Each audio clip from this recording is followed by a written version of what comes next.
Hey there, brothers. This is Steve Horseman with Good Guys to Great Men again. Thanks again for tuning in this week. I appreciate it each and every time you show up.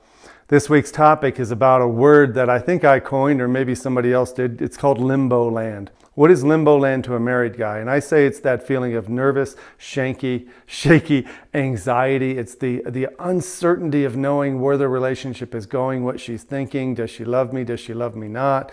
What's happening and how is this all going to end up? Limbo land is one of the biggest problems guys have because they don't know what to do with it. They don't know how to think or who to be.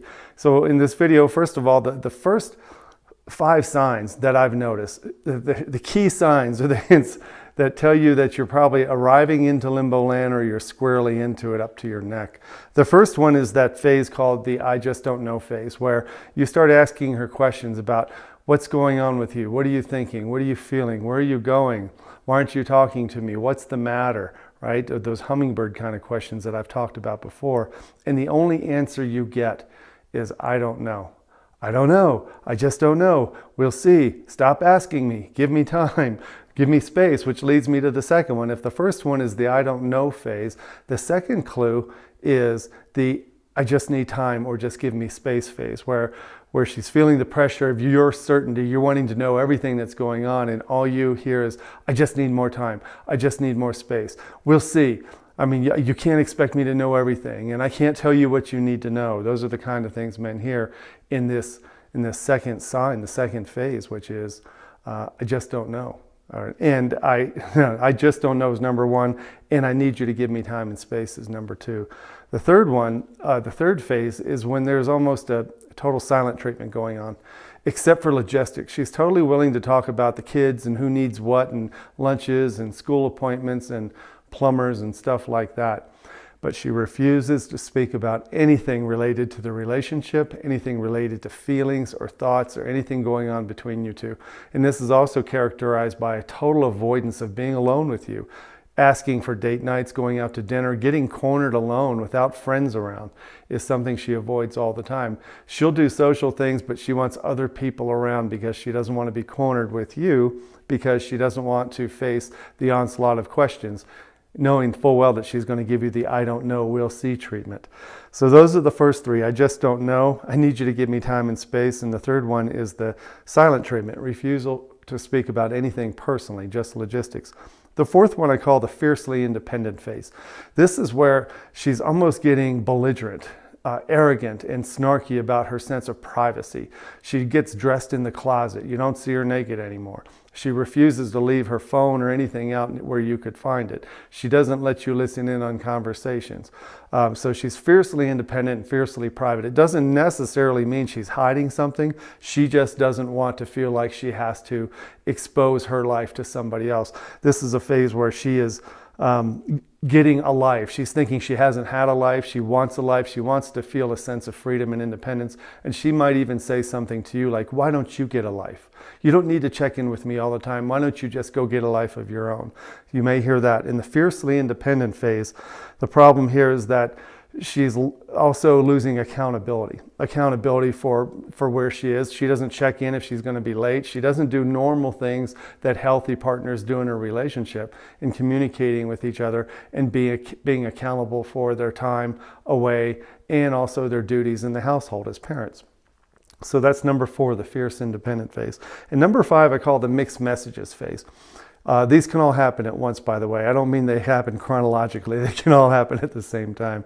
But in the mixed messages phase, this is a weird one because she's giving you little hints that she might be moving back towards you. She might say, oh, you know, we got Christmas coming up and we had a spring break vacation. Are we still going to Disney?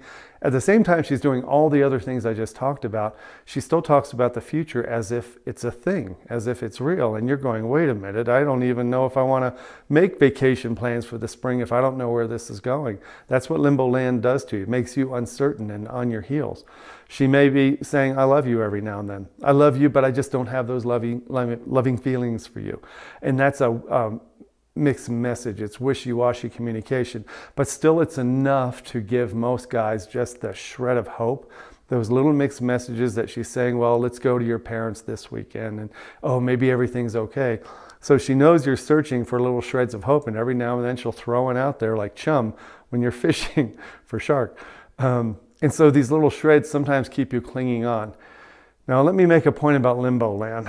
Limbo land, when a woman is doing the distancing, it serves her better than it does you. She has less anxiety over it. She's created a limbo land that serves her. Her own sense of privacy, her need to be alone, her sense of unaccountability and freedom and independence. It serves her. She has the family, she has the house and the kids, and everything is there, everything's in order, but she also is exercising this new life she wants. So even though she knows it's driving you crazy, she has less anxiety. You have all the anxiety in limbo land, which is why you're watching this video and you're wondering, what the hell do I do in limbo land? What I want to tell you in the last part of this video is what you do in limbo land is not more of the questioning and the pressuring and the pushing and the demanding and the controlling and trying to get certainty through her. You may believe that the feelings you have of uncertainty and anxiety right now are because of her. It's all her fault and it's 100% in your hands. But the thing that guys find out when they get through this phase is that the only way through it is to live a life of your own. I don't mean get your own life and say, screw you. I'm not saying divorce her. That's one way to create certainty, right? Just give her divorce papers. I'm suggesting another way. Another way is to let go of your grip. Take a huge deep breath. Look around you and realize that you are a man who has a life beyond being her husband. And you have a life beyond being a father. You've got friends and family, and you've got men in the world who want to get to know you. You've got vitality. You've got gifts to give. You've got love and warmth and kindness. You've got connection. You've got all kinds of things going for you that at this moment you think are on hold or in limbo because of what she's doing. And I want to encourage you that the only time she may be attracted enough or calm enough or feel safe enough to talk to you about the marriage and the relationship is when she sees you letting go. I know it's counterintuitive. I say this all the time. It's counterintuitive to realize that letting go, removing the pressure, focusing on yourself, and making a declaration that if I've got 30 or 40 years to live, I'm going to start at this moment to be with people who want to be with me. I'm going to laugh with those who want to laugh with me. I'm going to hug, love, and kiss those who love me. I'm not talking about affairs. I'm just talking about your friends and family and your kids. Make sure that you own your mojo. And when you do this, you start to feel lighter. You laugh more. You actually sleep better. And believe me, this is the key to getting out of limbo land, creating your own certainty instead of waiting for her to give you permission to have certainty. Create your own certainty by becoming the man you want to be on your terms with people who want to have that with you. One of the things I said in this email that I sent out with this video was that one of the easiest places to get that is in my community, in the men's roundtable. Guys are saying things like, holy crap, I feel like this is where I belong. And this is because it's men like you and me talking honestly and openly and vulnerably and just being truthful about what it's like to be a man in limbo land and beyond. And you start to feel like you belong. You're with people who are feeling what you feel, who think what you think, and totally get you. I want to encourage you to sign up for that. Come on and get the feeling of what it's like to be connected. That's one step. Don't forget, you've got brothers, sisters, friends, families, and your kids to connect with. Even if your wife doesn't want to, show yourself that you can create certainty even when she's uncertain. Hope that helps you today, brother. You take care, and we'll see you soon.